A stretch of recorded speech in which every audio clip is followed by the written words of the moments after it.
हाय दोस्तों, welcome to धन। दोस्तों, टेक्निकल एनालिसिस में प्राइमरीली दो चीजें होती हैं। एक होते हैं इंडिकेटर और दूसरी होती है प्राइस एक्शन। जहां पर इंडिकेटर आपको क्लियर सिग्नल देता है मैथमेटिक्स को यूज करके या किसी स्टैटिस्टिकल पैरामीटर को यूज करके, वहां पर प्राइस एक्शन एक्चुअली में यूज करता है ह्यूमन साइकोलॉजी। किस तरीके से ह्यूमंस बिहेव करते हैं, किस तरीके से ह्यूमंस बिहेव कर सकते हैं, ये सारी चीजें प्राइस एक्शन का पार्ट होती हैं। ये सारी चीजें प्राइस एक्शन में कवर होती हैं। दोस्तों, आपको मालूम है टेक्निकल एनालिसिस एक्चुअली में किस सब्जेक्ट का पार्ट है? अगर हम मास्टर्स की बात करें, दुनिया भर में जहां पर भी एमबीए पढ़ाई जाती है या कोई भी मास्टर्स कोर्स कराया जाता है और वहां पर टेक्निकल एनालिसिस अगर एक सब्जेक्ट है, तो technical analysis is a part of a subject called sentiment analysis, या फिर it's a part of a subject called behavioural finance. अब दोस्तों, टेक्निकल की जो शुरुआत हुई थी, आपको याद होगा चार्ल्स डाउ ने टेक्निकल की शुरुआत करी थी आज से अप्रोक्सीमेटली 150 साल पहले। और वहां पर उन्होंने जो शुरुआत करी थी टेक्निकल की, वो थी हायर हाई हायर लो को लेकर। हायर हाई हायर लो का मतलब क्या होता है, आप यहां पे समझिएगा। ये प्राइस एक्शन था, यहां पर कोई इंडिकेटर इन्वॉल्व नहीं था। तो हायर हाई, जब कभी मार्केट ऊपर जाती है, उसके बाद कुछ लोग सेंटीमेंट से वीक हो जाते हैं और वो यहां पर अपनी प्रॉफिट बुकिंग स्टार्ट कर देते हैं और प्राइसेस यहां से नीचे आ जाते हैं। अब जब ये प्राइसेस यहां से नीचे आ जाते हैं, इसके बाद अगर ये उतना नीचे नहीं आते हैं जहां से रैली स्टार्ट हुई थी, मतलब बियर्स जो है वो कम एक्टिव हैं, और यहां से अगर प्राइसेस वापस ऊपर जाने शुरू कर देते हैं, तो इसका मतलब बुल्स जो है वो वापस एक्टिव हो गए हैं। तो जब प्राइसेस ऊपर गए, यहां पर नीचे आए, बुल्स एक्टिव हुए, बियर्स उतने एक्टिव नहीं हुए, बुल्स वापस और ज्यादा एक्टिव हो गए। इसका मतलब बुल्स यहां पर मार्केट में जीत रहे हैं। तो हम यहां पर इसको कहते हैं अप ट्रेंड, और या फिर पोटेंशियल अप ट्रेंड, और या फिर हम इसको कहते हैं कि मार्केट बुलिश हो चुकी है। दोस्तों, ये क्या है? ये पूरा का पूरा सेंटीमेंट ही तो है कि यहां पर बियर्स के हाथ से जब मार्केट ऊपर लेकर जा रहे हैं बुल्स, तो बेसिकली हम उनके सेंटीमेंट को प्ले कर रहे हैं, हम उनके सेंटीमेंट को जज कर रहे हैं, ये पता करने की कोशिश कर रहे हैं कि कौन एक्टिव है, बुल्स या बियर्स। हमने कैलकुलेशन कहां करी? ना हमने मूविंग एवरेज यूज करी, ना हमने आरएसआई यूज करी, ना हमने एमएसटीडी यूज किया, हमने ऐसा कुछ भी यूज नहीं किया। सो दोस्तों, ये पूरी की पूरी स्टडी जो है वो बिहेवियरल फाइनेंस है, सेंटीमेंट एनालिसिस है। और आज की इस वीडियो में मैं आपको बताने वाला हूं प्राइस एक्शन में एक सबसे इंपॉर्टेंट चीज जो ऑलमोस्ट पिछले 100 साल से जापानीज लोग यूज कर रहे हैं। नॉट जस्ट जापानीज ने स्टार्ट किया था, लेकिन आज दुनिया भर के ट्रेडर्स यूज कर रहे हैं। It is called candlestick patterns, और कैंडलस्टिक पैटर्न पूरी तरीके से बेस्ड है सेंटीमेंट के ऊपर, बिहेवियरल फाइनेंस के ऊपर। तो ट्रेडिंग की साइकोलॉजी क्या होती है, किसी कैंडलस्टिक की साइकोलॉजी क्या होती है? जैसे एक पेंट्स की एड कहती है कि हर घर कुछ कहता है, वैसे there are more than 500 types of candlestick pattern.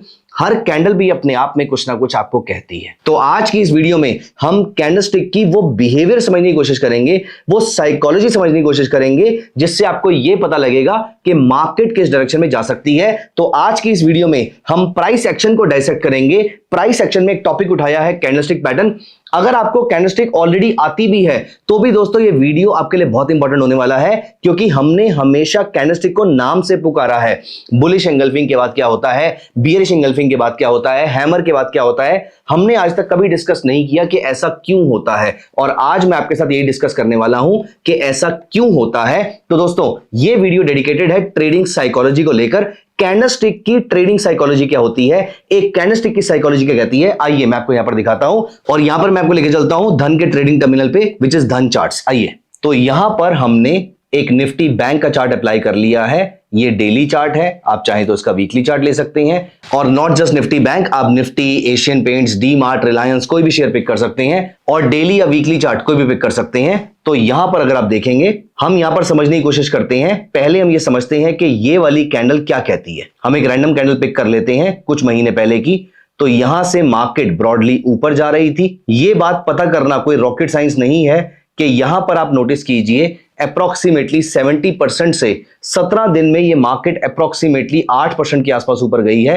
8% के आसपास ऊपर जाने का मतलब है अप्रोक्सीमेटली ऑन एन एवरेज आधा % रोज। और मैं यहां पर इंडेक्स की बात कर रहा हूं, मैं यहां पर स्टॉक्स की बात नहीं कर रहा। स्टॉक्स के लिए 8% जाना फिर भी आसान होता है, इंडेक्स के लिए बहुत मुश्किल काम होता है। और यहां पर आप नोटिस कीजिए, इस जगह पर मार्केट ने आपको फ्रेश ब्रेकआउट भी दिया था, और आपका closing price was significantly higher than the opening price. इस दिन बैंक निफ्टी आधा % ऊपर क्लोज हुई थी, ऊपर तो और भी गई थी, लेकिन क्लोज यहां पर हुई थी। अब नेक्स्ट डे क्या होता है, यहां पर मार्केट क्लोज होती है, ऑल टाइम हाई पे मार्केट क्लोज हो रही है। ऐसे टाइम पर ज्यादातर लोग बाय करके जाएंगे, लेकिन अगले दिन मार्केट खुलती है गैप डाउन। गैप डाउन खुलना तो एक बात है, आप नोटिस कीजिए इसकी कोई भी अपर शेडो नहीं है, और खुलते ही ये मार्केट नीचे आना स्टार्ट कर देती है और ऑलमोस्ट डेज लो पे बंद हो जाती है। अब दोस्तों मुझे बताइए ट्रेडिंग साइकोलॉजी क्या कहती है। ज्यादातर लोग यहां पर ट्रैप हो जाएंगे ये सोच के कि अभी तो कल ब्रेकआउट आया था और आज अभी फिलहाल परसों वाला जो लो है वो मेंटेन्ड है, तो यहां पर मार्केट ने डिप लिया है, मार्केट यहां से वापस ऊपर जा सकती है। लेकिन जो ट्रेडिंग साइकोलॉजी समझता है वो यहां पर समझ जाएगा कि मार्केट ऑल टाइम हाई पे क्लोज होके अगर गैप डाउन ओपन हो रही है और बिना अपर शैडो की कैंडल बना रही है, इसका मतलब जिसने भी बेचा है मार्केट में उसने पहला दबा के बेचा है, एग्रेसिवली बेचा है, दूसरा मार्केट खुलते ही बेचना शुरू किया और लगातार बेचता रहा। इसका मतलब यह है कि उसके पास एक स्ट्रॉन्ग ओपिनियन है, उसका एक स्ट्रॉन्ग व्यू है, उसके पास एक स्ट्रॉन्ग रिकमेंडेशन है या फिर कोई थॉट प्रोसेस है, कुछ भी है, लेकिन ये मार्केट वापस ये वाला लेवल काटेगी,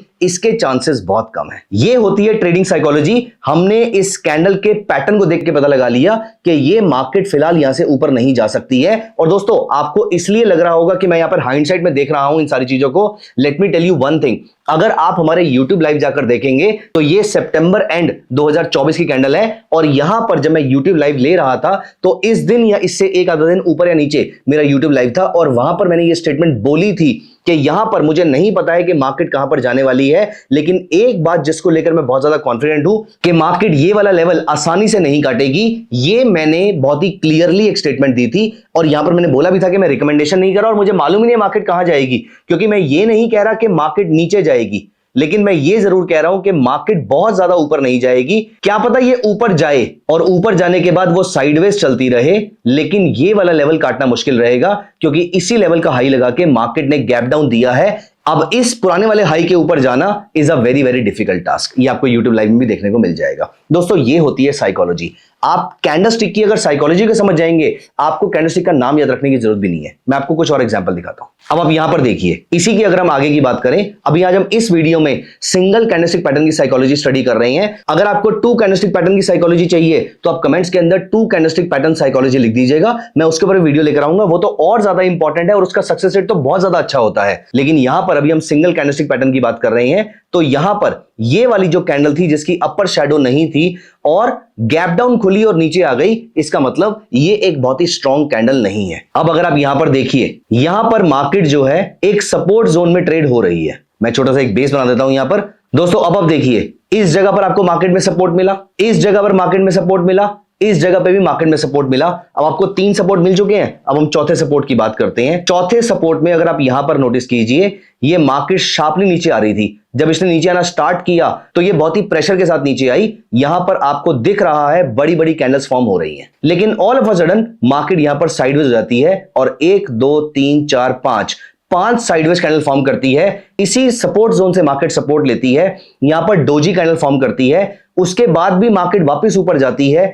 6 दिन तक लगातार डोजी बनाने के बाद और सपोर्ट से वापस जाने के बाद आपके लिए it was more than comfortable to understand कि यहां पर मार्केट नीचे जाने के मूड में नहीं है, क्योंकि जो रैली उसने यहां पर स्ट्रांगली स्टार्ट करी थी, आप यहां पर देखिए, जो उसने एक बड़ी बड़ी कैंडल के साथ स्टार्ट करी थी वो यहां पर आके फिजल आउट हो चुकी है। सपोर्ट से मार्केट वापस जा रही है, तो ट्रेडिंग की या कैंडलस्टिक की साइकोलॉजी समझ में आ चुकी है कि यहां से मार्केट रिवर्सल लेने के मूड में है। बड़ा रिवर्सल होगा छोटा होगा ये कहना मुश्किल है, लेकिन यहां से आप नोटिस कीजिए अगले 20 दिन के अंदर, 3 हफ्तों के अंदर मार्केट ने आपको 6 से 7% के आसपास का मूव दिखाया। इसी सपोर्ट जोन को दोबारा से देखते हैं। आगे यहां पर आके देखिए, मार्केट इसी सपोर्ट पे रहती है, इसी सपोर्ट को टच करके मार्केट पियर्सिंग कैंडल फॉर्म कर लेती है। यहां पर देखिए मार्केट फिर दोबारा से इस कैंडल के ऊपर आपको 5% का मूव देती है। अगली बार आप देखिए मार्केट एक हैमर टाइप की कैंडल बनाती है, मतलब नीचे जाती है लेकिन क्लोज बुलिश होती है और शार्प डाउन ट्रेंड के बाद नीचे जाती है, नीचे ही खुलती है, नीचे ही जाती रहती है, लेकिन ऑल ऑफ अ सडन ये रिकवर कर जाती है। तो यहां से आप नोटिस कीजिए आपको फिर 4% के आसपास का मूव मिलता है और यहां पर 4 जून 2024 को इलेक्शन के रिजल्ट के टाइम पर मार्केट क्रैश कर जाती है, इसके नीचे क्लोज होती है। ये एक बियरिश साइन था, लेकिन next day market gap up भी खुलती है और यहां से क्रॉस कर जाती है। इसका मतलब यहां पर एक और साइन था, बुलिश हैरमी तो बना ही हुआ था, वो तो एक अलग बात होगी, वो तो हम नेक्स्ट वीडियो में डिस्कस करने वाले हैं। लेकिन यहां से आप नोटिस कीजिए, अगर आपको पिछली कैंडल नहीं भी दी जाए तो ये candle is more than sufficient कि जो कैंडल आपके सपोर्ट के नीचे खुलती है और सपोर्ट के ऊपर जाकर सिग्निफिकेंटली ऊपर जाके बंद हो जाती है। बाकी सारी कैंडल सपोर्ट से आधे से 1% ऊपर बंद हो रही थी, ये कैंडल सपोर्ट से 3% ऊपर बंद हुई है। That was itself a clear indication कि मार्केट नीचे आने के मूड में नहीं है। दोस्तों सिंगल कैंडलस्टिक पैटर्न में अगर आपको नाम नहीं भी मालूम है, सिर्फ उस कैंडलस्टिक की साइकोलॉजी को समझने की कोशिश कीजिए। अगर किसी सपोर्ट के आसपास या किसी रेजिस्टेंस के आसपास ऐसी कोई मेजर सिंगल कैंडलस्टिक पैटर्न बन रहा है, या फिर अगर कहीं पर भी अगर एक स्ट्रॉन्ग डाउन ट्रेंड के बाद या फिर स्ट्रॉन्ग अप ट्रेंड के बाद अगर कोई ऐसा सिंगल कैंडलस्टिक पैटर्न बन रहा है जो बुल्स या बियर्स को क्लियर व्यू प्रोवाइड कर रहा है, क्लियर पाथ प्रोवाइड कर रहा है, इसका मतलब मार्केट यहां से रिवर्सल के मूड में है, मार्केट ट्रेंड की डायरेक्शन को फॉलो नहीं करना चाहती है। एक लास्ट एग्जांपल मैं आपको दिखा देता हूं। फॉर एग्जांपल हम रैंडमली निफ्टी ऑटो उठा लेते हैं और इस बार यहां पर आप नोटिस कीजिए मार्केट एक स्ट्रॉन्ग अप ट्रेंड के बाद आपको यहां पर एक कैंडल दिखाती है। इसका मतलब क्या है, ये मार्केट यहां से स्ट्रांगली ऊपर तो जा रही थी, 3% के आसपास ऊपर गई, कितने दिन में, अप्रोक्सीमेटली 12 दिन में। यहां पर देखिए मार्केट गैप अप खुलती है, ऊपर जाती है, ऊपर सस्टेन नहीं कर पाती है, नीचे क्रैश कर जाती है।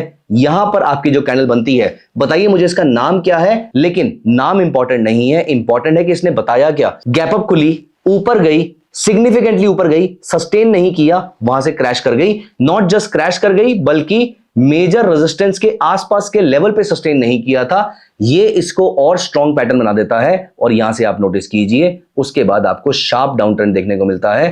अप्रोक्सीमेटली एक हफ्ते के अंदर आपको 3% की डाउन साइड देखने को मिलती है। और यहां पर अगर आप नोटिस कीजिए, सबसे इंटरेस्टिंग बात इस इंडेक्स में ये थी कि ये जिस लेवल की मैं यहां पर बात कर रहा हूं, जो मैं आपको दिखाना चाहता था, आप यहां पर देखिए, एक बार नहीं, दो बार नहीं, 5-6 बार this level has acted as a major resistance. इसीलिए ट्रेडिंग साइकोलॉजी मेरी यहां पर स्ट्रांग हो जाती है कि फॉर एग्जांपल पहली बार, दूसरी बार, तीसरी बार, चौथी बार डोजी बनाया, बेचो, 5वीं बार एक कैंडल बनाई बियरिश, बेचो, 6ठी बार डोजी बनाया, बेचो, 7वीं बार फिर डोजी बनाया, बेचो, फिर आपका शूटिंग स्टार बना, फिर बेचो, इस बार फिर शूटिंग स्टार बना, फिर बेचो। दोस्तों, आपको कैंडलस्टिक के नाम नहीं याद रखने हैं, आपको सिर्फ इनकी साइकोलॉजी को याद रखना है। And if this is accompanied by a strong indicator का बाय सिग्नल और सेल सिग्नल, या फिर फिबोनाची रिट्रेसमेंट, या फिर ट्रेंड लाइन, इस पूरे प्रोसेस को कहते हैं कॉन्फ्लुएंस। मैंने कॉन्फ्लुएंस पे एक स्पेशल वीडियो करी है, अगर आपने अभी तक नहीं देखी है तो प्लीज हमारे वीडियो सेक्शन में जरूर देखिएगा। This can change your mindset completely and will definitely sharpen your trading skills. तो दोस्तों, अगर आपको 2 कैंडलस्टिक पैटर्न्स की भी साइकोलॉजी के बारे में जानना है